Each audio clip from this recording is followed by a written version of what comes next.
وهدوا إلى الطيب من القول وهدوا إلى صراط الحميد. الرحمن الرحيم. صلى الله على نبينا محمد وعلى آله وأصحابه وسلم تسليما.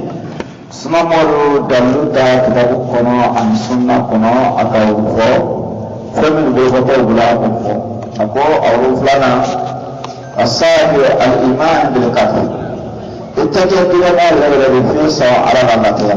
خيره لكن ما من بيسرو على لكاكي وشره ومن جمع من بيسرو يالله كفوكو على لكوكي. طيب وأنما كالون فما شاء الله ممر على ديا كأن ولكتو وما لم يشاء نفهم على ديا لم يكن تكلفيو. وأن الله يالله كنكو على علم ما لك فنبلو يكون فنفن ككا أكبلو قبل أن يكون سناكتي. وكتب ذلك وبفرن سمنا بلو في اللوح المحفوظ لوح المحفوظ كا ما سمعنا دون كانيون أولي كلا كمن كام قرود عليه الصلاة والسلام من فكان كوني ما سما على برا أود كروب نيون سنتا كدي على ما كابلو سيرين تاكرو برا باتو سوسو كابلو سيرين تاكرو كايدا ك لا تيا نما نجوما إكنا خيرك كرامو دلا بارا نورينيه ولا كوسون أيتي إكنا جوما فناني يا الله كو رحماني مساكو على تينيندي على بلو ويكويو كلا كيا الله ممر على ديا ولا كتو korotati bri ko ngonde kama ka ne gona ni ne silana woro sabe malla la ko era ko kibri menan ko menan ne la ko de ko kanga ya ne silana woro malla la ya lo ne ma sha Allah ke na la ko ne keto nyanda keto tinde de tisigula ulati ne koron ne kenya nan keto men ni ulati ne koron ni memma ala dia o tana kala yete ngene asro fana ko na kayro na be lon ko ala be kala ma fuste kala nyina ma ko na ke min na to kala abe kalama ya lo be kana sabani trablo sanke me lulu sani dan kanu dati mena to dendo soroto o soroto kankanya ato ko kansa ako ablato plasira ala masa ya plasi o potable abuto na pulo sura bulo kuno ya to ameto bulo kuno ya ro damandi ato ora ko dama mendiana lawri ko kramo kansa le no dama barali dongo abrake ko me rahmani mansano samin asina الإيمان كلمنا يا بما صح الدليل عليه دلو الصحن فين من الغيبات غيبيات كبر فين لو أنيا تفهميلا وفين كان ولدين دلو على كان فوقيك ما بلا لورو أفني كويسا ناتو وتاني نقولي بيكون يلا ولد يدنيا كنا يلو منا تدنيا كنا إسحاق عليه السلام دجالي ناتو أفني كوسودو يقار جنة إنيان تالابي sodo ayo ko jahannama nabra ba fola sariya buru fo yella wala de rahmani man sa ayi sano asini dalu fefe na to kana fo no bra saha a wajibi di man ni ko ki ke dina modi yu dalu pe to anoro kalimna ya dalu bra saha fefe ka fe do ni ro dolle ni kel ars arafa nya na man sabala pale sando arsh woyi yella wala usiaka na kidofu wal kursi ala kursi ay kursi menga woyi wal janna yella la far jinai wan nar yella la qutai wan naim al qabr ya lo ko dia ye qabr kono wa adabu jangta fana ya kono wasrat ya lo ko pone men la ni jahannama ka afoto ko moy kemen to men ka kiyama nyante wala ko yella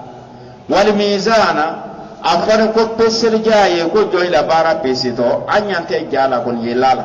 wa ghayraha famul fole mino tekleni donna tawil shay kana fosi koroma hele maro min dalik e kana fosi koroma hele maro do telefon namma ako afani kabra men ko ala sini dongo aye ala la sika paite sonya ila fe ngiti sanya ila hakili mangene bat sanya la ko fran kan ko pew ite sanya ila ba angri maken alago ko rahman ala al arsh istawa dongo rahman man sa kaira ke ayel arsika neta faradi nyanta la ne kan ka do man ten ta bol sinin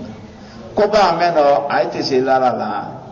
no kera na fara pala la siga ala mako rabla la silawro ala do mako te dampena dampena do ala mako ko wa ina sayatina la yuhuna ila awliyai bi jadilukum ala mako te ngwa kamere ka do ida ko bla sanji ko kuna nye amma saka ka do ila na ko bla sigia do to ko prefet do to ko gouverneur do to ko ministre ramani masaka do bla sanji ko kuna no tari so be nyala kaida ke o bla na la bara na uri wale ala la fanga do li aka do bla fonyo kuna aka do bla kila ya malola aka do bla men ari ke ko desele ka lola ala sen man te ka boma sen man ka boma na ka wora ko sile kursi ga ile ka foro ko ne o kara ne sile sesin ka ni dan fa ne ma ko wora bla dan fa woro ka ro foka kala adama de no kala ma ko sita ida ngo se na wala dalu yi gosi la nyona nyina te ni ka kobone no ani kongo sura lu ka usiri nyona ka soro kobone abana kongo sura ni ta abana no ta be formu kri me kongo sura ni bana kongo ta ko kamata tai ago ni bela de kalimana yauma tasa kono nam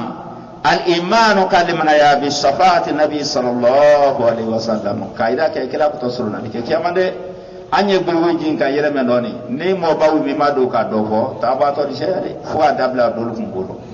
woro yellawla mi go ndon sa ko soro na ko ko te tinyere karoti alama nala no kala ko kiliwa jahannama kiliwa mutazila le foro ko fo wala kuma kelen la signa madani boloni hasini ko kiyaman ko soro na le ko o te tinyere no kara fone ni no menke nini nyuman kakan ka diabo ya ko le kan ka dima mo sila diabo ya te alaka na ron sororo ino juma ke ko aya faima ne suru na do boro kala kuma kamra bo anno ko man kan kake ora suru na ko me uri tunyeli kila ko suru na lika alayhi salam wa shafaatul anbiya na imatu ko suru na like wal malaika malaika di suru na like was salihin mo beredu sila di to mo beredu be ma be do fo ibrahim wala ko do men flanko même ni flanko ya mawa yi dabla ni le kumra kisi yak ni bodon te quoi dalli ke samo kele mo fulani blayi wa ghayrihim yawm al-qiyamah mo gore fulani surna like kiyama ala ida ida surna kama jaa tafsiluhu kuma detail nara fil adillati sahiha dalilu mi sahani ala asratana ru'yatul mu'minina li rabbihim yawm al-qiyamah mu'minu ko to adu tiye kiyama no titi buru wati ni family yuri ana ala na titi la gbero yeli wulute yeli masakana le kanga anane braro amana ile kelena ko kama ile kumate waya tali donc aniki kana boy kele wa so vila la iwo ko nyonye waya atali wara jina dendo juma wura kaila lo le anya wara anta lo do mila juma wala ansara bras ban ay diji ber boy la tasira ko lo feofa ka barolu ke kabila nyoma ka ba ki kosi ko to ye londo juma wura la rahmani mansari kambo sano abari jere dennu ya lanka fema dai ma ko kai wasa konti ala ko kan wasa ibra kaira saman kanye o kai wasa aita jiyo nye dola kan ndi ala alima fem da kan tu alam tabiyaru wujuhana na hera fara da na le mema do nya ko no lentre an nya ko lan no ray bulo kan na do arjine kono torata ma suskute amanti ala me awdo ko bra wasa ay sari fem gore mboro men du man ka tamar jina ka nyode aluma kay to discuter olela ira ye rahmani mansa sungaro mi doni mansa menye sallu kale mansa menye abrahi jabu bwani molute beri nyala ila aleleni ngejira mi aleleni no fana make ni o make ma modu ko nyumalo troni bebrake tere sultan sali di sese moye bola sudan ni be kala ile ye koro ile sini konakri mo me o be kala nya wole ye ko wonya la kai ma so nya la ka uri dia moye utedia moye ni na wanya ai na ke men ye wole ni femen du mari genedi wole ya la yiri ba ibrahim le ye te bola dino ko no to iti senta logo apa no me ba da mala tene na no ma wala tene no ma te fura le mo ko to arjana de da ko ja yira kun kede anna wala wo yele me wuri to nya de wuro fanane na to kera ai de ala ye kiyama o ka tar jene ko no wa fil mahsar jamala de to yoro men do ka kitite adiye hakku tinyale wa man ankara hadima ka fo ko tinyate ala ye ko do ko te kala aw awwalaha o me ka fasari wo fasari ma yele maladi ayra fasar mayre makala ire nyate bola gwero kala dinyon na toli comme sungaro mena masake be sunte la na ka be la maruboro ilana kala kaira le ko yeno te ka ire te yela ire te nala ko iri do ala dinyon le to ka yi ay ka fasaro le la ni momen ko ke fa huwa zaiqu mu'milani ne طيب الحادي عشر تنكلنا كرامات الأولياء على تري وليلو على بنيام من كلاولية الصالحين حقو تنيالي نيكا فوقو تنيالي إبرادو نيونا تكلا كرامة فلالي سيطرة تاي رحماني منسا تاي ورحماني منسا كودوري بليا كانكا ينسي كلا محسيادي تارا كاريبا على تري دوتينيا على تري أتفانيني kafo ala du iba bolo yete akama ka metre bina no lo kote mais ina so hali muso do ya no kini ke adena moro ina so do ya no kini ke abade mai odoro wa dabla do tara di kala do brake bunya badi ko do riga ni tro bera fo ala sanjilana dora fo ala yete nya di sanjilana fo kankan ka bede wasa mais auto masere mon ya lona moma kwa element sababu lawdi ko akeni ko ati duma alanye abrake ale l'islam wol kana ma to kana la bla nyona adi islam way kana na ke alani aye to le bona le te kana bero ta kana miti ora shaytan kana mentali ay way bay yelaw adi se ka ma pili en pese ka fanina bo fantisi la bo ka fantisi la bo ayo ke la nyere nya brai menga ya la kursi ko la bari ada fara jinan ni fami ko kana di fami na yuda befo mra moye wallahi ada buro kete ka kete wodi ka betu wodi biye ka betu Sudan mais a très bien nan ngoro moye be ko ade men ko binan ngoro kongo ya a pusa ko so la ko shaytan fana ta de wodi shaytan yo kera ata moliye hakilo ko londo ura ko sa ba bra ko akete adikete adikko ka kete ba fale ari yelo ka kitama moy da ko he kala tirili abulo shaytan abulo rahmani man sa manne la fa wa basro lo bo fana yete o brake karamatu shayatin no le fila basana imandu ete anya yoko ago mo barewlu bonya ala bro ka ko do ka wulnye tinyeli walaysa kullu amr khariq lil ada ko men be bolade madin londia fentana madin madirala donc ad fo ma ko khar kawari kul ada armadin dirne ka ponra ba fani ka katea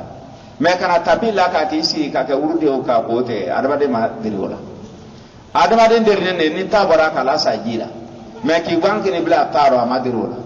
abato le ma ko kawari kul ada o men ke tawri o beta ya ti la de nyida ala brode karsa ayibra la taro karsa ayibra la ba fa de no ka bate e kono bero gede kad mala nya seytana ta burgu fana yaro ko mile kala na bu abe boni moli londia ko karama to bete bu nyari ka fara la de bal kariya ko no istidraja asyaman kala manne ile de ala bulu ki manne atama diado no de yitimi ile kala ala di ko ibla ala place la sa ha sa ya wisro asyama wala kala manne ile de kamina wakari yakunu min ta'thir ash-shayatin ado ire kala shaytana inori wala ko ro keno ado yekala uti wal mawtilin an batra ya mu'minu me ko kaydi se kola ado yekala onodo wal miyar me peseri jame ile dinamo bulusa miyar mizan ya fa so fa mol pesi menta to nyadi ba ala bolen do mi ni tata ala bodi jame ile boro rontu ka pese woye fidalika موافقة الكتاب والسنة من تابع بين القرآن كمان السنة كمان من تابع بين القرآن كمان السنة ما ولا يتنيري فهم مرا فوق القرآن السنة قوة تنيري أبنا القرآن السنة ما دي أبنا القرآن السنة ما على إن أولياء الله لا خوف عليهم ولا هم يحزنون الذين آمنوا وكانوا يتقون كان سبب كوبا وكانوا تابع بورا منا رفع قليلا abra bore kanan ti ala taala sa ta sa rapoe ne ale ro garanto sinni genero ate flanko la ala mafiu ate flanko la ala ate kan gela kan musala ko te dunaka mana ta sendo aya ate tuma sikela asrani ala nye libana yaro na lo ko men kala bulu na kala na ka bunya koso mara bla ke kule la kuna kwa ya fengela ti onye maktun do mena ko ala la ma be salama ya akoro ikala flanko ya o chado fana awle la baskil la baskili me bolo le karo ba sabra ke me yi qur'ana no men fati la bolo tay wo dafan ba lejina amanu wa kanu yattaqun wo ye ba o mi o tay no kele nasira yalo ko bolo do mo do tay ايوه والمعيار بالسرجة في ذلك ويمن موافقة الكتاب والسنة من تبرع بالقرآن السنة او ادم هاوي ابرا فوقه من تبرع فوقه الى لو جاء كو سيتنا لتبرع بليا الثانية سرطان فلنا المؤمنون مؤمنون كلهم اولياء الرحمن قال لا ولي نيكي سيمبورو ساواتا بس اكو سرطان فلا فلا لمن يانا على نسراني وندلا كو ساوا على تريتري وتما ابراهيم لك لست مؤمنا او لست تقيا مؤمن بلا دني ابي على تري وكل مؤمن سوسو فيه الولايه على ترياني دو من الولايه بقدر ما نكابيلا لمن يام من لمن يا كابو ونالا تدمان اما فنلا لمن يا افبلو يعني دوني اي دوما ساينا لا دوما كوني دون فنا بونالا mais le braya misikara jirati mena fananita benita kullum bi qadri aida falyazidat ye jiri au falyam kusumi ay do boyta no te fambe ni mu'minini teriya ni do ni alate ka teriya o bale ya saw boto ita asrar toy tauhid al uluhiyya ka dio ka ala kelen pe bato ka ke ala di sembere kana na bato waye munni الله تعالى واحد على من ساكنني احد سوبرته منا لا شريك لا ستيون تعالى في ربوبيته ادم دينو اي داندو كباكا اي لامو على نمالا على نموسي دتورا كلي نو وريفو واوليهياتي على لباتو لمن سيار على كلين كان كباتو اني مو مانكان واسمائه اطول دو فناني مو مانكان هل تعلم له السميع والصفات امنتنا قومي كلا اني مو مانكان وهو رب العالمين دفن بلا دنين دمبا كايلا مو على نمالا وتيلي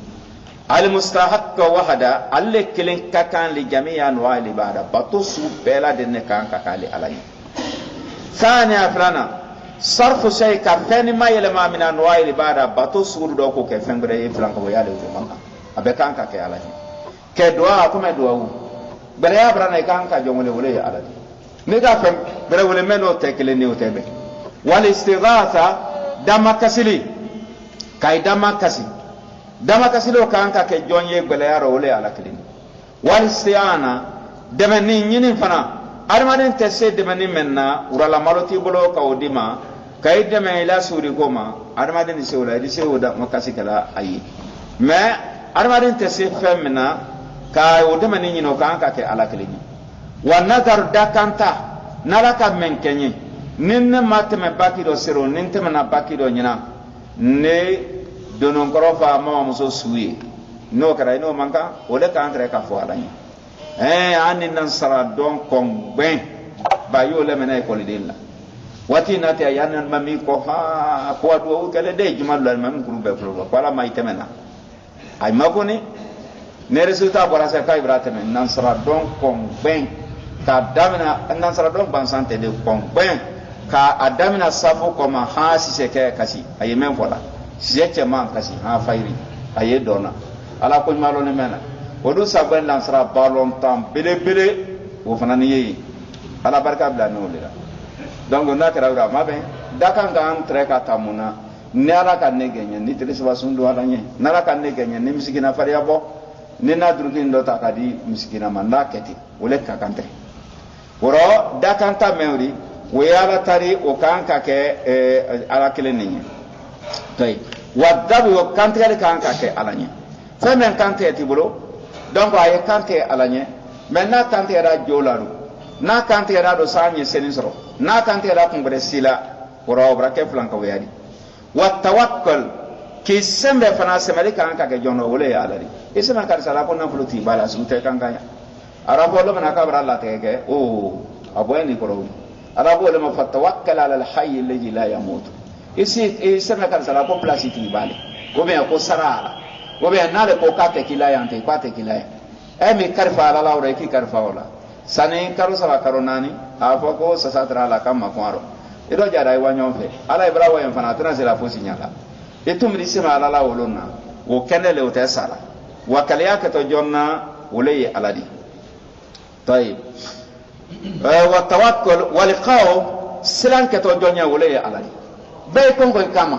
rahmani man sala bra kon ko kama ni saraka to te nakila to silan ka an ka kila kon ko malai to be di boma ari fo ala le ya to la ma wole ya bolama ikan ka siramenye wole ala kileni waraja kila jiye yalla ne tuma london ni keti nyeni bara damna la shamano ni na kana na fasorala ndon to men dafe ni na kaira soralo ikan ka obeji ala kele ne fampe ikana ida ke ka sare ko ni wal habbo ka kane adiyenye ala le kan ka diyenye ka kani woro kan ka ke alanye men ni la joyi wora diyenye se fengura wora diyenye do ante mano le ka ayaroti wa nahwa no nyondo li ghayrillahi ta'ala ni fefen ni ko ke ala tan burenye shirku be flanka boya aya kana al maqsud bidat illa ni ko braka sunsundu